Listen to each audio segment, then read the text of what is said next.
মাননীয় আইন, বিচার ও সংসদ বিষয়ক মন্ত্রী জনাব আসাদুজ্জামান, আপনি বিলটি পাশ করার প্রস্তাব উত্থাপন করতে পারেন।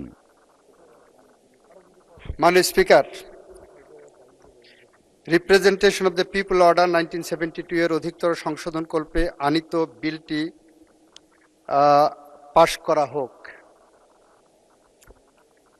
Representation of the people amendment bill 2026 উত্থাপিত আকারে পাশ করা হোক।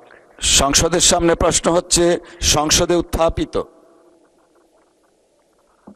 সংসদে উত্থাপিত representation of people's amendment bill 2026 পাশ করা হোক। যারা এই প্রস্তাবের পক্ষে আছেন তারা হ্যাঁ বলুন, যারা এই প্রস্তাবের বিপক্ষে আছেন তারা না বলুন। আমার মনে হয় হ্যাঁ জয়যুক্ত হয়েছে, হ্যাঁ জয়যুক্ত হয়েছে, হ্যাঁ জয়যুক্ত হয়েছে। অতএব সংসদে উত্থাপিত representation of people amendment bill 2026 পাশ হলো।